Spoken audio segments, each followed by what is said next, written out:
कहानी के शुरू होते ही हम एक आदमी को देखते हैं। वो सड़क के रास्ते से होता हुआ जंगल की तरफ जा रहा था। अचानक कोई उसके पीछे अपना चाकू खोलता है और फिर देखते ही देखते उसके पूरे जिस्म को चीर फाड़ देता है। इसी चाकू से उसने इस आदमी के जिस्म पे कई वार किए और फिर इस आदमी को घसीटता हुआ वो अपनी वैन में ले गया। जिसके बाद सीन कट होकर हम अगली सुबह एक वैन को देखते हैं। ये वैन कीथ की है जो अपनी फैमिली के साथ जंगल में कैंपिंग के लिए आया है। कीथ अपनी फैमिली के लिए खाना बनाता है और तभी खाना खाना शुरू कर देते हैं। लेकिन उसकी बेटी एमी आज खाना खाने से इनकार कर चुकी थी। वो फोन पर किसी से बात करते हुए दूर जंगल में चली जाती है। जबकि यहाँ इनके पास आते हैं यही करीब रहने वाले दो आदमी।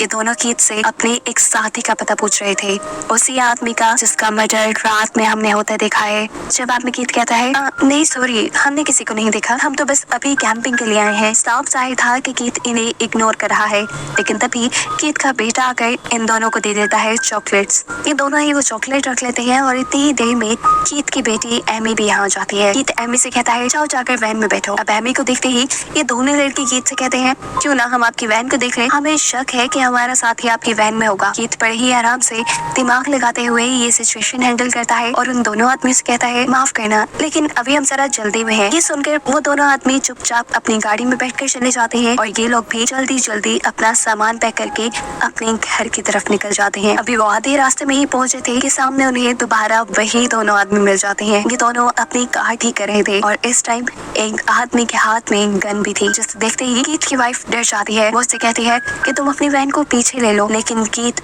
इस वैन को पीछे लेने के बजाय आगे बढ़ जाता है। अब ये दोनों आदमी कीथ के पास आते हैं और उनसे कहते हैं हमारी वैन खराब हो गई है, हो सके तो हमें लिफ्ट दे दो, वैसे भी आप लोग हमारे टाउन से ही गुजर के जाएंगे। कीथ का डरा सहमा चेहरा देखकर ये आदमी समझ गया कि ये लोग उसकी शॉटगन से डर रहे हैं, इसीलिए वो कहता है हम दोनों को ना सही सिर्फ एक आदमी को लिफ्ट दे दो, ये मेरा दोस्त बिली, इसका घर टाउन से पहले ही आ जाएगा, इसे लिफ्ट दे दें। अपने घर जाते ही ये कार लेकर मुझे यहाँ पर वापस लेने आ जाएगा और ये गन इसकी तो फिक्र ही ना करें, ये मेरे ही पास रहेगी। कीथ की वाइफ अभी भी नहीं चाहती थी कि कोई अनजान आदमी उनकी वैन में बैठ जाए, लेकिन कुछ सोचते हुए कीथ बिली को अपने साथ ले जाने के लिए राजी हो जाता है।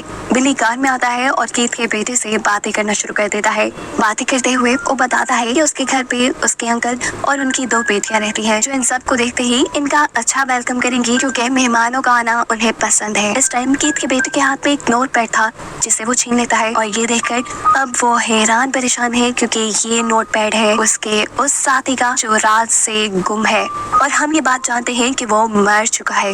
इससे पहले कि बिली भी ये हकीकत समझ लेता, कीथ का बेटा यहाँ पे बिना वक्सा के दो चाकू उसके कंधों में स्टैब करते हुए उसे भी मार देता है। और अब एक बड़ा ट्विस्ट कहानी में ये रिवील होता है कि जो फैमिली हमें इनोसेंट लग रही थी असल में यही एक खतरनाक सीरियल किलर्स की फैमिली है। सबके सब फैमिली में सीरियल किलर है। रात में जो आदमी मारा गया था वो भी कीथ के बेटे ने मारा था। कैंपिंग के दौरान ये जो मीट खा रहे थे ये भी उसी इंसान का था। साफ लफ्जों में ये लोग सीरियल किलर होने के साथ साथ कैनिबल्स भी हैं, ये नहीं इंसानों को खाने वाले इंसान भी हैं, पर उनका हुलिया देखते हुए कोई भी उनके ऊपर शक नहीं करता। बिली का मर्डर करने के बाद ये सब लोग मिलकर बिली के छोटे छोटे पीस कर देते हैं और फिर उसे फ्रीजर में फ्रीज कर देते हैं क्योंकि यही तो उनका खाना है। इस टाइम कीथ की वाइफ अपनी बेटी को इस आदमी की आंख देती है। ये देखकर उसका बेटा पूछता है ये आंख आप इसे क्यों दे रही है, ये तो मुझे देनी चाहिए, इस आदमी को तो मैंने मारा है। पर कीथ की वाइफ कहती है ये आंख एमी को इसलिए दे रही हूँ क्योंकि वो अपने ऊपर कंट्रोल रखती है, किसी पे ऐसे ही नहीं टूट पड़ती। यहाँ बिली का जो उनके पास फोन था वो भी रिंग करने लग जाता है और गुस्से में कीथ उसे तोड़ देता है। जिसके बाद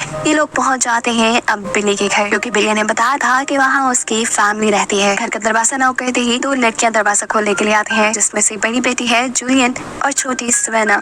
ये फैमिली बड़ा मासूम सा मुंह बनाते हुए इनसे कहती है असल में हमारी वैन खराब हो गई है, अगर आप लोग बुरा न बनाए तो हम थोड़ी देर के लिए आप लोग के घर स्टे कर सकते हैं। इससे पहले कि जूलियन कुछ बोलती सवेना बात करके कहती है थोड़ा और आगे चलो, टाउन आ जाएगा, वहाँ के स्टे कर लेना। जवाब में कीथ की वाइफ कहती है अरे नहीं, हमें रास्ते में बिली मिला था, आप लोगों का भाई, उसी ने हमें यहाँ आने को बोला है। अपने भाई का नाम सुनते ही इन्हें घर में ले आते हैं, इन्हें खाना भी देते हैं जो इन्हें पसंद नहीं आता क्योंकि ये तो इंसान खाने वाले लोग हैं, आम खाना इन्हें कैसे पसंद आ सकता है। इस सबके बाद कीथ इनसे कहता है कि अगर आप बुरा ना मनाए, मुझे आप लोग का फोन यूज करना है। तब अंकल कहते हैं असल में हमारे घर में एक ही फोन है जो बिली के पास होता है, वो आ जाए तो वो आपके फोन पे बात भी करवा देगा और आपको आपकी मंजिल तक भी पहुंचा देगा। खाना खाते हुए सवेना उससे बहुत से सवाल कर लेती है, जैसे कि अगर बिली आपको रास्ते में मिला था तो वो आपको घर तक क्यों नहीं ले आया। तब कीथ की वाइफ उसे कहती है वो तो खुद बेचारा पैदल था, वो अपनी दोस्त के हेल्प के लिए वापस रोड की तरफ जा रहा था। उसने बस हमें घर का एड्रेस बताया और वो चला गया। लेकिन सवेना के सवाल तो खत्म होने को ही नहीं आ रहे थे। उसके सवालों से तंग आकर ये सब अपने अपने वेपन्स निकाल लेते हैं गुस्से में सवेना को मारने के लिए। पर तभी दरवाजा नॉक होता है और यहाँ एक अच्छा खासा हड्डा कटा इंसान उनके घर पे आ जाता है, जिसे देखते ही ये चारों घबरा गए, क्योंकि ऐसे इंसान से लड़ना, उसका मुकाबला करना और उसे मारना इनके लिए हमेशा मुश्किल हो जाता है। ये जूलियन का फियांसी है। इसे देखते ही ये चारों अपने अपने वेपन्स दोबारा छुपा लेते हैं। सीन कट होकर हम बिली के दोस्त को देखते हैं, जिससे ये वहीं सड़क पर ही छोड़ा थे। वो बार बार बिली को कॉल कर रहा था, लेकिन बिली का फोन ऑफ जा रहा था। अब तो उसे घबराहट भी होने लगी थी और तभी उसके सामने आ जाता है एक पुलिस वाला।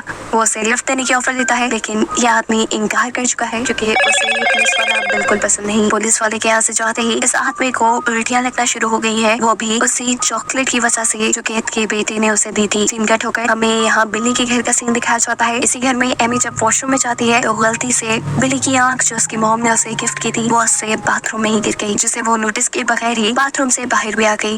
बाथरूम से बाहर उसे नजर आई सवेना, जिसकी तरफ वो एक कपल की तरह अट्रैक्ट होने लगी। इतने में यहाँ पर जूलियन आ जाती है और इन दोनों को बताती है कि सोने का इंतजाम हो गया है। सोने से पहले सवेना सबको पियानो प्ले करके दिखाती है, जो सुनकर एमी भी इम्प्रेस हो गई थी। इस सब के बाद सभी लोग अपने अपने रूम्स में सोने के लिए चले गए। कीथ की वाइफ परेशान थी क्योंकि वो किसी फैमिली को मारना नहीं चाहती थी। इन्होंने भी अपने रूल्स बनाए हुए थे, ये सिर्फ उन्हीं लोगों को मारते थे जो इस दुनिया पे बोझ हो, जो बुरे काम करते हो। इन्होंने कभी हंसती खेलती फैमिलीज को नहीं मारा था और आज ये लोग यही काम करने जा रहे थे। तब कीथ अपनी वाइफ को रिलैक्स करते हुए कहता है इनके बारे में ज्यादा नहीं सोचो, ये लोग भी इस दुनिया पे बोझ ही है। देखो क्या लाइफ स्टैंडर्ड है इनका, ना कोई लाइफ का एम ना गोल, तुम परेशान मत हो, सब कुछ ठीक हो जाएगा। इसके बाद कीथ अपने बेटे के पास जाता है, जिसके बारे में हमें पहले से ही पता है कि वो बहुत ज्यादा जज्बाती है। वो अपने बेटे से कहते हैं कि जूलियन को तुम मार लेना, लेकिन उसके फियांसे को मैं मारूंगा क्योंकि वो एक ताकतवर इंसान है। मेरे सिग्नल देने से पहले तुम्हें कुछ उल्टा सीधा नहीं करना, वरना गड़बड़ी भी हो सकती है। यहाँ सवेना के रूम में एमी थी, जो इस टाइम सवेना के अवार्ड्स देख रही थी, जो सबके सब उसने तीर अंदाजी में जीते थे। उसका निशाना बहुत पक्का था। ये लोग यही बातें कर रहे थे कि दूसरी तरफ हम देखते हैं कि कीथ अब पहुंच चुका है सवेना और जूलियन के डैड के रूम में उन्हें मारने के लिए। जूलियन को डैड को जैसे ही अपने कमरे में हलचल महसूस होती है तो वो डरकर चीख मारने की कोशिश करते हैं, लेकिन इतने में ही कीथ उनके मुंह के अंदर कुल्हाड़ी मार के उन्हें हमेशा के लिए खामोश कर देता है। घर के बाहर कीथ का बेटा जूलियन के फियांसे के ऊपर अकेला ही हमला कर देता है। ठीक उसी वक्त जब वो उल्टी कर रहा था, पीछे से उसने अपने दोनों चाकू उसके कंधों में स्टैक कर दिए। वो लड़का जैसे ही अपने डिफेंस पे पीछे मुड़ा, कीथ के बेटे ने उसके सीने में चाकू मार मार के चीर फाड़ की और फिर उसके गले पे चाकू मारते हुए उसे भी मार डाला। हालांकि कीथ ने उसे ये सब करने से मना किया था, लेकिन फिर भी इतने तगड़े इंसान को उसने इतनी आसानी से मार दिया। इसका इनाम तो बनता ही था। कीथ उसी आदमी की जुबान काट कर अपने बेटे को इनाम के तौर पे दे देता है। यहाँ एमी जब सवेना के साथ सोने के लिए लेती तो तभी उसने अपना चाकू निकाल कर सवेना को मारने की कोशिश की। सवेना जो उसकी इस चाल से बेखबर थी, वो जैसे ही एमी को अपने करीब से धक्का देती है तो एमी का चाकू उसी को लग जाता है।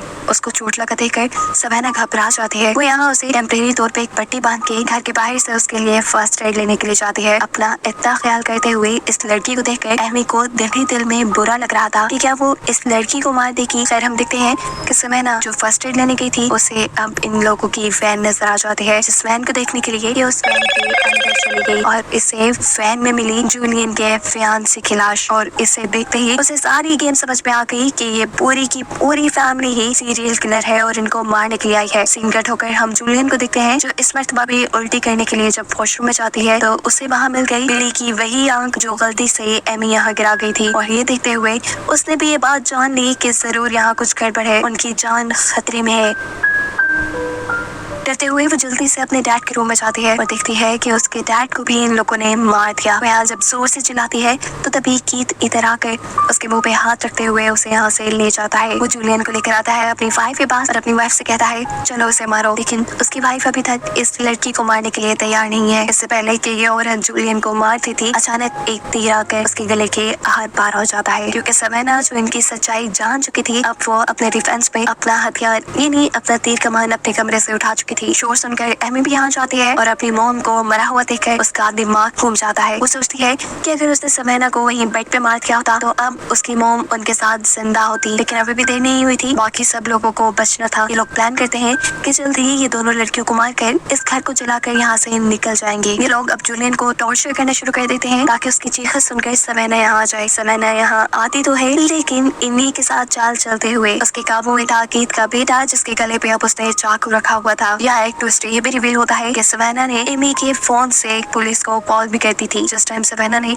इस लड़के की गर्दन पे चाकू रखा हुआ था, ठीक उसी टाइम कीथ उसकी बहन के भी गले पे चाकू रख देता है। सवेना ये बात जानती थी कि वो एक इंसान को नहीं मार सकती, लेकिन ये लोग बहुत जालिम है। ये लोग उसकी बहन को मारना थे, इसीलिए वो कीथ के बेटे को यानी इस लड़के को जिंदा छोड़ देती है। जिसके बाद इन दोनों को ये लोग एक साथ बांध देते हैं। शायद ये लोग साइकोपैथ भी थे, इन्हें अब इन लड़कियों को टॉर्चर करना था, इसलिए कीथ अब जूलियन के फियांसे की जुबान को फ्राई करके लेके आता है और इन दोनों को टॉर्चर करके ये खाने को कहता है। जूलियन जब ये खाने से मना करती है तो कीथ उसका अंगूठा ही काट कर चूसने लग जाता है। और जब वो आया सवेना के पास और उसने सवेना को ये खाने को बोला तो यहाँ सवेना उसे डिस्ट्रैक्ट करने के लिए ये बता देती है कि तुम्हारी बेटी लड़कियों में इंटरेस्टेड है और ये बात शायद तुम नहीं जानते। ये सुनते ही कीथ पागल हो जाता है और अपनी बेटी से ही लड़ने लग जाता है। इस तरह सवेना को कुछ टाइम मिल गया अपने आप को बचाने का। फ्री होते ही उसने मौका पाते ही यहाँ से फॉग उठाया और कीथ की आंख में घुसा दिया। कीथ सच में एक साइकोपैथ अजीब आदमी था। आंख में फॉग लगने से कितना दर्द होता है, लेकिन वो यहाँ बेदर्दी से इसी फॉग से लगी अपनी आंख बाहर निकाल कर खुद ही खा जाता है। इनकी इसी लड़ाई के दौरान यहाँ पर आ जाता है बिली का वो दोस्त जिसे ये लोग सुबह रोड पे छोड़ाए थे। उसे पता चल गया था कि जरूर कुछ गड़बड़ है। यही चेक करने के लिए तो वो बिनी के घर आया था और यहाँ ये सब माहौल देखकर वो अब कीथ से लड़ने लग गया। दूसरी तरफ हम देखते हैं कि कीथ का बेटा जो इनके पूरे घर पे मिट्टी का तेल छिड़क रहा था, वो भी इस आदमी को देखते हुए घर के अंदर आ जाता है, जिसे काबू करती है सवेना। सवेना पहले उसकी गर्दन पे चाकू रखते हुए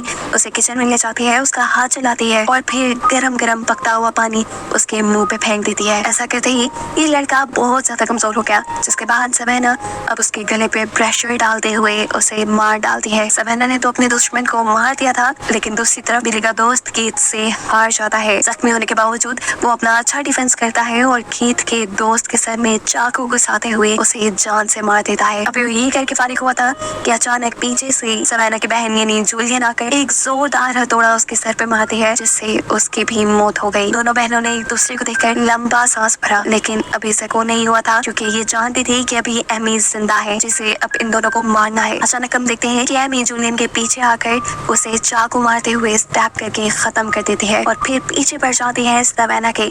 अपनी जान बचाने के लिए अपनी तीर कमान से सवेना उसके ऊपर हमला करने वाली थी, जिससे बचने के लिए एमी घर से बाहर भागते हैं। हम देखते हैं कि बाहर पुलिस भी आ चुकी थी। पुलिस को असल में कॉल तो सवेना ने ही की थी, पर एमी के नंबर से। यहाँ पुलिस भी सारा माहौल देखकर धोखा खा गई। उन्होंने एमी की फैमिली को इनोसेंट समझ लिया, जबकि इन गाँव वालों को सीरियल किलर। पुलिस को यहाँ एमी की जान बचाना ठीक लगता है और इसी के चलते वो सवेना को गोली मार के यही खत्म कर देते हैं। उसने अपने हेडक्वार्टर में भी यही इन्फॉर्म किया था कि गाँव वालों ने मासूम टूरिस्ट की फैमिली को मार डाला। अभी वो रिपोर्ट दे ही रहा था कि अचानक एमी उसके पीछे आती है और उसे भी मार डालती है, जिसके बाद अब वो बिल्कुल फ्री थी। बेशक उसकी फैमिली मर गई थी, लेकिन वो जिंदा थी। क्या वो अपने खिलाफ सारे सबूत मिटाने के लिए इस पूरे घर को आग लगाकर अपनी फैमिली वैन लेकर निकल जाती है, जिसे दिखाते हुए ये कहानी यही